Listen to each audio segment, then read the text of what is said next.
नमस्कार साथियों, स्वागत है आपका YouTube चैनल स्मार्ट पीसीएस में। और हम लोग आज पढ़ेंगे जालियांवाला बाग हत्याकांड। ठीक है, तो इससे पहले हम लोगों ने पढ़ा था रोलेट एक्ट, उसके बारे में पढ़ा था। क्योंकि अगर आप लोगों ने वो वीडियो नहीं देखे, उसको देख ले, उसके बाद ये भी देखिएगा तो ज़्यादा समझ में आएगा, क्योंकि सब एक दूसरे से लिंक है। तो आइए हम लोग शुरू करते हैं इस चैप्टर को। तो देखते हैं कि जालियांवाला बाग हत्याकांड 13 अप्रैल 1919 को होता है। ठीक है, तो आइए देखते हैं। जैसे 18 मार्च 1919 को रोलेट एक्ट पारित किया जाता है, जिसे बोला जाता है बिना दलील, बिना अपील, बिना वकील का कानून। इसे गांधी जी बोले थे और जिन्ना ने इसे काला कानून बोला था। तो उसी के विरोध में 6 अप्रैल 1919 को रोलेट एक्ट सत्याग्रह चलाते हैं गांधी जी। ठीक है, तो रोलेट एक्ट चलाते हैं तो उससे पहले होता यह है कि 4 अप्रैल को, मतलब 1919 में 4 अप्रैल को गांधी जी को पंजाब में जाने से प्रतिबंधित कर दिया जाता है। क्योंकि रोलेट एक्ट सत्याग्रह जो था, रोलेट एक्ट पश्चिमी साइड भारत के ज्यादा मतलब विस्तारित था और बहुत ज्यादा ये मतलब पीक पे था, मतलब ये आंदोलन। ठीक है, पश्चिमी भारत में गुजरात, महाराष्ट्र, पंजाब और उधर का जो भी क्षेत्र है, जैसे राजस्थान, इस समय ज्यादा सक्रिय था। ठीक है, तो उधर पंजाब में बहुत ज्यादा था, सबसे ज्यादा पंजाब में था। तो वहाँ गांधी जी को 4 अप्रैल को, 4 तारीख को वहां प्रतिबंधित कर देता अंग्रेज जाने से। ठीक है, तो गांधी जी 6 अप्रैल को गुजरात में साबरमती आश्रम की स्थापना करते हैं और वहीं अपना सत्याग्रह चलाते हैं। ठीक है, मतलब सत्याग्रह सभा करते वहीं चलाते थे। जैसे भी आपने पिछले वीडियो में हमने पढ़ा था कि गांधी जी 3 राजनीतिक मंच का यूज करते हैं। तो एक हो जाता है खिलाफत वाला, खिलाफत कमेटी, दूसरा हो गया आपको सत्याग्रह सभा, और एक पहला कौन था? तो पहला था वही होम रूल लीग। ठीक है, बाल गंगाधर तिलक और एनी बेसेंट जिसका स्थापना किए थे। ठीक है, तो रोलेट सत्याग्रह पंजाब में तीव्र था। ठीक है, और पंजाब में इसका नेतृत्व सैफुद्दीन किचलू और डॉक्टर सत्यपाल के नेतृत्व में हो रहा था। ठीक है, उसके बाद देखते हैं कि 9 अप्रैल को गांधी जी को गिरफ्तार कर लिया जाता है। ठीक, और उसके बाद 10 अप्रैल को सैफुद्दीन किचलू और डॉक्टर सत्यपाल को भी गिरफ्तार कर लिया जाता है, जो पंजाब में रोलेट सत्याग्रह का नेतृत्व कर रहे थे। ठीक है, और 11 अप्रैल को मार्शल लगा दिया जाता है पूरे पंजाब में। ठीक है, और उस समय पंजाब के लेफ्टिनेंट गवर्नर थे माइकल ओ डायर और सेना के जनरल थे जनरल आर डायर। इस दो नाम में बहुत कंफ्यूजन आता है, इसे देख लीजिए। माइकल ओ डायर क्या थे? पंजाब के लेफ्टिनेंट गवर्नर, और सेना का जनरल थे जनरल आर डायर। तो जो जालियांवाला बाग हत्याकांड में गोली चलवाया था, जो निर्णय दिया था वहां पे खड़े होके, जो 50 के सैनिक ले गए थे, तो यही थे वो सेना के जनरल थे जनरल आर डायर। इसलिए confusion, general R Dyer lieutenant general थे, मतलब गवर्नर थे कौन? Michael O'Dwyer. इसी को उधम सिंह मारे थे 1940 में। ठीक है, तो इसे ध्यान रखिएगा, माइकल ओडायर को मारे थे। जनरल आडायर का यह हत्या, इसका मतलब किसी बीमारी से मौत हो गई थी 1927 के आसपास में। ठीक है, इसलिए कंफ्यूजन है कि उधम सिंह मारे थे माइकल ओडायर को, जो लेफ्टिनेंट गवर्नर था। और जो जालियांवाला बाग में खड़ा होकर तोप चलवाए थे और सेना से गोली चलवाया था, वो थे माइकल आडायर, जो एक बीमारी से 1927 में मर गए थे। ठीक है, जनसभा पर रोक लगाने का तो मार्शल लगा तो ये तो नियम बनाए माइकल ओ डायर, और जनरल आर डायर को मतलब उसको फॉलो करवाना था। मतलब जो भी जनसभाएं थी उस पर रोक लगाने का निर्णय। मार्शल लॉ में जो भी मतलब जो भी सभा हो रही थी, मतलब कोई भी भीड़ भाड़ वाला जगह नहीं बनाएगा, मतलब सभा वभा करने पर पूरा रोक लगा दिया गया। ठीक है, इसी बीच हुआ ये कि जैसे पंजाब के 2 नेता थे सैफुद्दीन किचलू और सत्यपाल, इसको मतलब निकालने के लिए जगह जगह सभाएं हो रहे थे। ठीक है, तो जैसे ये निर्णय बनाए, तो ये निर्णय बना तो किसी पेपर में नहीं छापा ये लोग। ठीक है, और ना किसी मतलब जो भी मतलब अपने ऑफिस के आगे एक नोटिस लगा दिया। तो समझ लीजिए उस समय जो आदमी था, जो जन था, मतलब जनता, उसके पास तो ये न्यूज गया नहीं। तो ये लोग अपना सभा कर रहे थे। तो हंसराज के नेतृत्व में, मतलब हंसराज एक नेता थे, उसने हिंदू स्कूल में, एक हिंदू स्कूल था 1912 अप्रैल का ये घटना है, 12 अप्रैल को बोला कि हम लोग वहाँ मतलब हिंदू स्कूल में एक सभा करेंगे और कन्हैया लाल के नेतृत्व में करेंगे जालियांवाला बाग में। ये सभा कहाँ हो रही थी? ये हिंदू स्कूल में हो रहा था। हंसराज ये बोल रहे थे। ठीक है, लेकिन कन्हैया लाल अंत में इसको मना कर देते हैं। तो 13 अप्रैल 1919 को जालियांवाला बाग में हंसराज के नेतृत्व में ही एक सभा हो रही थी। उसी दिन बैसाखी था, और बैसाखी का दिन था, इसीलिए लोग, एक तो छुट्टी हो गया, पर्व का त्योहार था, इसलिए लोग और एकत्रित हो रहे थे। ऊपर से यहाँ सभा हो रही थी, तो और ज्यादा मात्रा में लोग यहाँ एकत्रित हो रहे थे। और जालियांवाला बाग जो है वो एक पतली रास्ते से जाता था, और एक ही गेट था, उससे आना उसी से जाना। एक और गेट था लेकिन वो बंद था, वो खुलता नहीं था। ठीक है, और साइड से बड़ी बड़ी दीवार थी और बिल्डिंग वगैरह था, तो किसी से भागना पॉसिबल नहीं था। और जालियांवाला बाग के बीच में एक कुआं भी था। तो आइए हम लोग देखते हैं।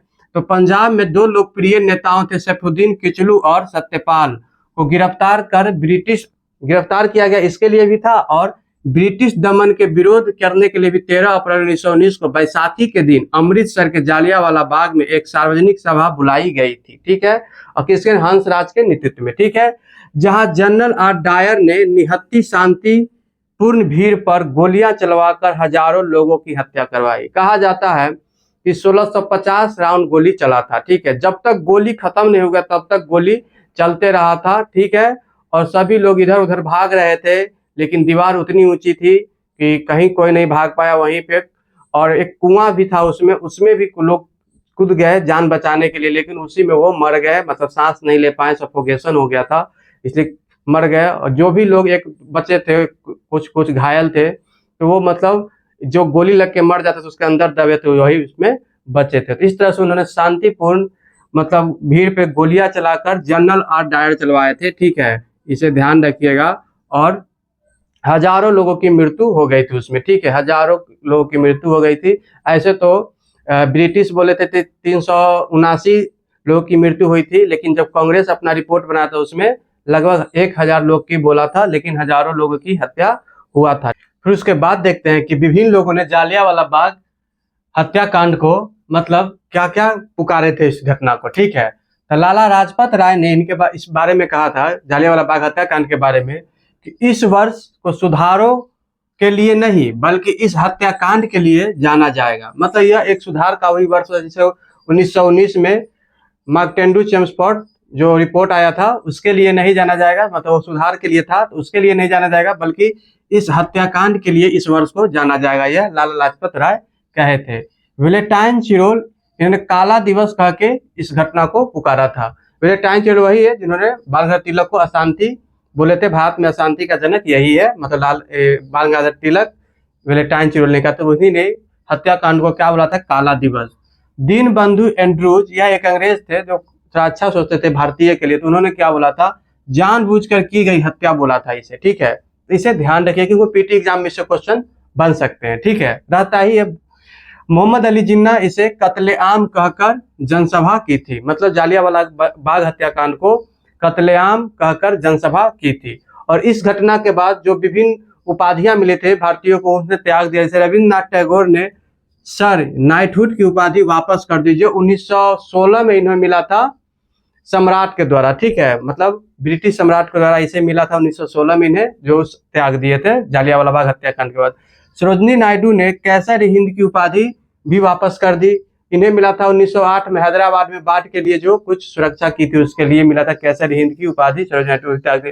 शंकर नायर ने गवर्नर की कार्यकारिणी से इस्तीफा दे दिए थे। ठीक है, गवर्नर के जो कार्य मतलब ऑफिस में काम करते वहां से इस्तीफा दे दिए। उसके बाद देखते हैं कि ये घटना जो गोली चलवाए थे जनरल ओडायर, उसे क्या किए, मतलब ब्रिटिश उसके साथ क्या किए, तो जनरल आर डायर को अपने पद से हटना पड़ा। ठीक है, मतलब इस अपराध के लिए। ठीक है, लेकिन ब्रिटिश साम्राज्य में क्या हुआ, जब वहां ब्रिटेन गए तो Lord of house of Lord, जैसे यहाँ लोकसभा राज्यसभा है भारत में, उसी तरह वहां है राज्यसभा, जैसे वहां पर हाउस ऑफ लॉर्ड्स और हाउस ऑफ कॉमन्स हो गया लोकसभा, तो हाउस ऑफ लॉर्ड्स जो था उसमें इन्हें ब्रिटिश साम्राज्य का शेर कहा था, ब्रिटिश साम्राज्य का शेर कहा गया। और एक मान की तलवार इन्हें भेंट की गई इसकी सेवाओं के लिए, मान की तलवार। ठीक है, तो इस तरह से मतलब उनको मतलब सम्मान दिया गया। बताइए, यहाँ इतना बड़ा कांड करके गया और वहां उनको सम्मान दिया गया। ठीक है, और लेफ्टिनेंट जनरल जो माइकल आर डायर था, उन्होंने बोला था कि माइकल ओ डायर कुछ गलत नहीं किया, वो अपना मतलब जो उसको मिला था नियम उसका फॉलो करवा रहे थे, बस उसको थोड़ा मतलब फॉलो करवाने में ज्यादा मतलब बल का प्रयोग कर दिया और बहुत निष्ठा से उन्होंने अपने नियम का पालन किया है। वो बोले थे किसके बारे में? जनरल आर डायर के बारे में, मतलब बोला था उसकी कोई गलती नहीं है। बताइए, तो यहाँ पे दोनों काम वो कर दिए और इस तरह से इतनी बड़ी घटना के लिए उसे एक तरह से ब्रिटिश मान सम्मान दिए। और भारत को ऐसे ही तो बोलता ही था, मतलब जहां भी होटल वगैरह है, dogs and Indians are not allowed. इस तरह से देखते हैं कि मतलब जनरल ओडायर को मतलब वहां ब्रिटेन में बहुत सम्मान दिया गया और यहाँ सिर्फ यहाँ से वहां अंग्रेज कर दिया, यहाँ पद से हटा के। ठीक है, और उसको कुछ नहीं किया गया और बहुत शान से वो अपना जिंदगी जी रहे थे। जिसके बाद 1927 में एक उन्हें कुछ बीमारी होती है और उनका हत्या मतलब मौत हो जाता है, ठीक है, मृत्यु हो जाती है, ठीक है। तो यहाँ तक हम लोगों ने देखा, और मार्कटेंगू ने इस कांड को निवारक हत्या की संज्ञा दी थी, इसे भी ध्यान रखिएगा, ठीक है दोस्तों। जब उसके बाद देखते हैं, इस घटना के बाद भी मतलब भारतीयों को और दुर्गति हो गई। ऐसा हो गया कि इसमें एक ब्रिटिश महिला भी थोड़ा घायल हो गई थी। तो उसके बाद यह नियम बनाया था कि जब भी अंग्रेज गुजरेगा तो उसे, जब कोई भी अंग्रेज हो, उसे मतलब सैल्यूट करना है, और अंग्रेज गुजरा तो घुटनों के बल पे जाना है।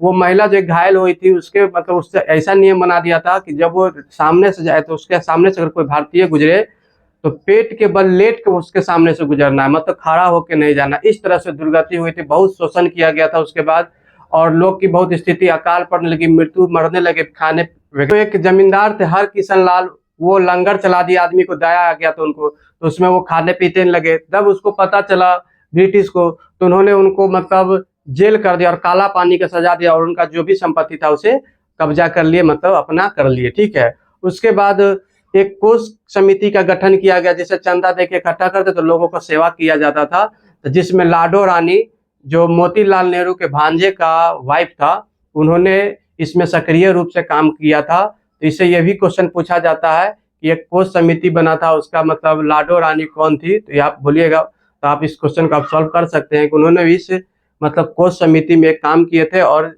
चंदा एकत्रित करने में भाग लिए थे, और यह मोतीलाल नेहरू के भांजे की वाइफ थी, ठीक है। तो इस तरह से हम लोगों ने यहाँ तक देखा। उसके बाद अब जालियांवाला बाग कांड हुआ, तो इसके जांच के लिए समिति बनती है। एक समिति बनती है, कौन सा, एक समिति बनती है जो अंग्रेज बनाते हैं, हंटर कमेटी, और कांग्रेस भी अपना जांच करती है। तो उसके बाद देखते हैं दोस्तों कि जो समिति बनती है, हंटर समिति, यह सरकार के द्वारा बनाया जाता है, जो ब्रिटिश सरकार थे, ठीक है, उनके द्वारा यह सरकारी रिपोर्ट थी।